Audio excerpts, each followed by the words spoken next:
Hello students, कैसे हैं आप। जैसा कि मैंने आपसे कहा था कि मैं बहुत जल्द आपके लिए बेसिक्स ऑफ केमिस्ट्री, जी हाँ, द बेसिक्स ऑफ केमिस्ट्री के लेक्चर्स लेके आने वाला हूं। तो लो, मैं आ गया आपके सामने।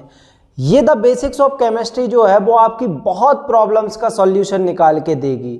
जैसे यदि आप इस पूरी सीरीज़ को देखते हैं तो आपको क्या फ़ायदा मिलने वाला है। सबसे पहली बात कि हम 9th से लेके 12th तक के ऐसे कॉन्सेप्ट लेंगे जो आने वाली अगली क्लास में यूज़ होते हैं। जैसे 9th के हम वो कॉन्सेप्ट लेंगे जो 10th में यूज़ होते हैं, 10th के वो लेंगे जो 11th में यूज़ होते हैं, 11th के वो लेंगे जो 12th में यूज़ होते हैं। तो यहाँ से हम बहुत जीरो से भी जीरो जो है केमिस्ट्री में उसको एक्सपर्ट बनाने की यात्रा शुरू कर रहे हैं।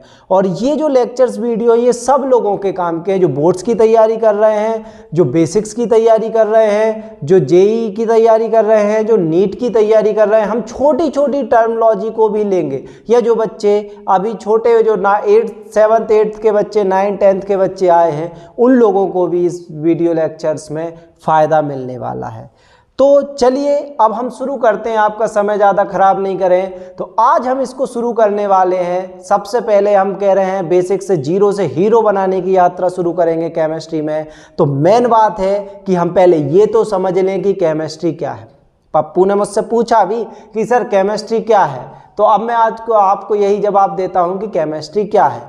तो क्या जो आपको मेरे सामने साथ स्क्रीन पर जो केमिकल रिएक्शंस दिखाई दे रही हैं, क्या ये है केमिस्ट्री? क्या इसके अलावा कुछ नहीं है केमिस्ट्री? या फिर हमारे मन में कभी विचार आता है कि हम जो बड़ी बड़ी लैब्स में केमिकल के रिएक्शंस देखते हैं, सिर्फ क्या वही केमिस्ट्री है? जी नहीं, बिल्कुल ऐसा नहीं है। ये तो केमिस्ट्री है ही, लेकिन इसके अलावा आप केमिस्ट्री से बहुत ज़्यादा फेमिलियर है। जैसे आप यदि चाय बनाते हैं, घर पे चाय बना करके पीते हैं, तो वो भी एक प्रकार की केमिकल रिएक्शन है। यदि आपकी मम्मी घर पे खाना बना रही हैं तो वो भी एक प्रकार की केमिकल रिएक्शंस है। यदि आप बात करें कि आप कहीं पर गए और कुछ फास्ट फूड वगैरह खा रहे हैं, तो वो भी कहीं ना कहीं कोई ना कोई केमिकल रिएक्शंस के थ्रू ही बने हुए हैं। जो टेस्ट आ रहा है वो कोई ना कोई केमिकल रिएक्शंस के थ्रू आ रहा है। एटलीस्ट आप जो पानी पीते हैं वो एक अपने आप में एक केमिकल कंपाउंड है। तो ऐसे डरने की ज़रूरत नहीं है कि केमिस्ट्री कुछ अलग चीज़ है। जो आप अपने एनवायरनमेंट में चेंजेस देख रहे हैं वही एक प्रकार का केमिस्ट्री है। ठीक है, तो अब हम बात करते हैं कि केमिस्ट्री की यदि वेल डिफाइंड तरीके से बात करें तो क्या है, डेफिनेशन के रूप में बात करें तो केमिस्ट्री साइंस की एक ब्रांच है। जैसा कि आपको मेरे साइड में फ्लो चार्ट दिखाई दे रहा है कि केमिस्ट्री जो है वो ब्रांच ऑफ साइंस है, कि साइंस की एक ऐसी ब्रांच है जिसमें मैटर के विषय में पढ़ा जाता है। किसके विषय में पढ़ा जाता है बेटा? मैटर के विषय में। अब किसी के मन में प्रश्न आएगा कि मैटर क्या है, चिंता ना करें, अगली वीडियो में लेके आने वाला हूं कि मैटर क्या है। तो किसी भी साइंस की एक ऐसी ब्रांच जिसमें मैटर की 4 चीज़ों के विषय में पढ़ा जाता है। कितनी चीज़ों के विषय में पढ़ा जाता है? मेनली 4 चीज़ों के विषय में। क्या क्या? जहां साइंस की ऐसी ब्रांच जहां पर किसी मैटर की प्रॉपर्टी, उसमें होने वाले चेंजेस, उसका कंपोजिशन और साथ ही साथ उसके स्ट्रक्चर, इन 4 चीज़ों के विषय में यदि किसी मैटर को पढ़ा जा रहा है तो वो साइंस की ब्रांच क्या कहलाएगी?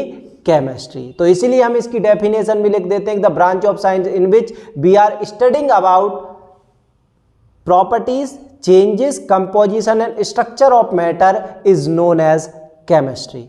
अब हम बात करें, थोड़ा इसको समझते हैं। मैटर क्या है इसको तो हम अगली वीडियो में समझेंगे, प्रॉपर लेक्चर लेंगे मैटर के लिए। लेकिन ये प्रॉपर्टी का मतलब क्या है?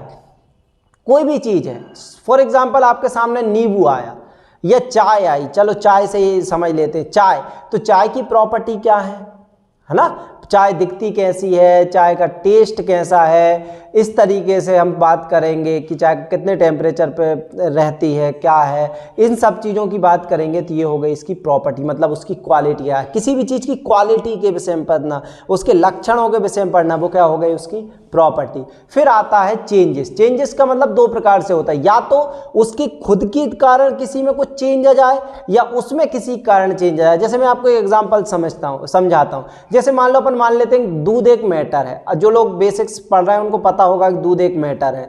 तो दूध की यदि अपन प्रॉपर्टी की बात करें तो 2 प्रकार की किसी भी चीज़ की प्रॉपर्टी होती है, फिजिकल और केमिकल।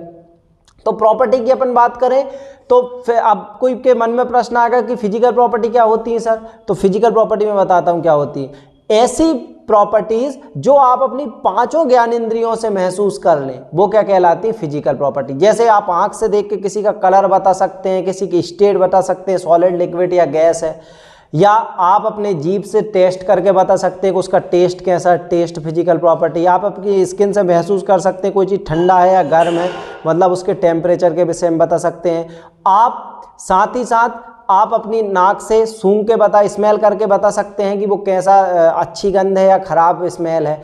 तो इस चीज़ के आप फिजिकल प्रॉपर्टी की बात हो गई। तो आप कान से सुन के बता सकते हैं किसी के साउंड को, तो वो भी उसकी फिजिकल प्रॉपर्टी है। अदर देन जो चेंजेस वाली प्रॉपर्टीज़ होती हैं वो केमिकल प्रॉपर्टी होती हैं। तो हम वही वाली बात करने वाले थे कि दूसरी चीज़ चेंज। चेंज का मतलब क्या है, जैसे मान लो दूध है, तो दूध में यदि आपने नींबू को डाला तो वो दही बन जाएगा। दूध में नींबू को डाला तो वो दही बन जाएगा, कोई भी खट्टी चीज़ डाली तो वो दही बन जाएगा।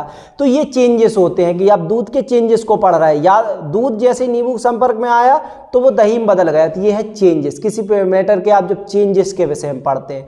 तीसरी चीज़ कंपोजिशन। कंपोजिशन का मतलब होता है वो किन किन चीज़ों से मिलकर बनी है। जैसे चाय, चाय यदि आप बात करोगे तो दूध, पानी, चाय पत्ती और शक्कर, मेनली इन चार चीज़ों से मिलकर के बनी हुई है। किस किस से बनी चाय, दूध, पानी, चाय पत्ती और शक्कर, इन चीज़ों से मिलकर बनी हुई है। तो ये आपको चाय का कंपोजिशन में क्या कहोगे कि चाय का कंपोजिशन किससे हुआ है, दूध, पानी, चाय पत्ती और शक्कर से। कंपोजिशन का मतलब होता है वो मैटर किस चीज़ से मिलकर बनी हुई है। फिर आती है बात क्या काय की, स्ट्रक्चर की। स्ट्रक्चर मतलब वो देखने में कैसा है, बात करते हैं ना किसी भी चीज़ की, वो देखने में कैसा है, सुंदर है, खराब है, कैसा है। स्ट्रक्चर जैसे कोई सॉलिड चीज़ है तो वो देखने में कैसा है, क्यूबिक शेप में है, ट्रायंगुलर शेप में है, सर्कुलर शेप में है, या अंदर उसके केमिकली स्ट्रक्चर बॉन्ड कैसे बने हुए हैं, किस तरीके के एंगल स्ट्रक्चर बना रहे हैं। इन सब चीज़ों को जिस ब्रांच में पढ़ा जाता है वो क्या कहलाती है, केमिस्ट्री। केमिस्ट्री क्या है, यदि शॉर्ट में बात करें, साइंस की एक ऐसी ब्रांच है जिसमें किसी मैटर तो पता है ना, जनरली आपको वैसे पता भी होगा कि जो हमारी ज्ञानेंद्रियों से महसूस हो जाए, जिसमें वजन हो और जिस स्पेस को घेरता हो वो मैटर है। इसके विषय में डिटेल से अगली वीडियो में बात करेंगे। तो किसी मैटर के चार चीज़ों के विषय में जहाँ पढ़ लो, क्या क्या, प्रॉपर्टी। प्रॉपर्टी मतलब उसके लक्षण कैसे हैं। दूसरा चेंजेस, चेंजेस का मतलब उसके कारण किस में क्या चेंज आ रहा है, या किसी दूसरी चीज़ के कारण उसमें क्या चेंज आ रहा है। तीसरा कंपोजिशन मतलब वो किससे बना। पहला मैटर की प्रॉपर्टी क्या थी, कैसा दिखता है, क्या है, क्या काम है, करता है, ये सब अपन किसी के विषय में बात करते हैं, वो क्या हो गया, प्रॉपर्टी। चेंजेस, उसके कारण क्या चेंज होगा या उसमें क्या चेंज होगा, वो चेंजेस। फिर बात क्या करते हैं, कंपोजिशन, किससे बना। और लास्ट चीज़ अपन बात करते हैं स्ट्रक्चर, देखने में कैसा। इन चीज़ों के विषय में यदि आप कहीं मैटर की बात कर रहे हो तो वो क्या कहलाएगी, केमिस्ट्री। तो आई होप आपको केमिस्ट्री समझ में आई होगी। अगली वीडियो में मिलते हैं मैटर के साथ, ठीक है। तब तक बने रहिए आप एनडीबीपी के साथ। Thank you.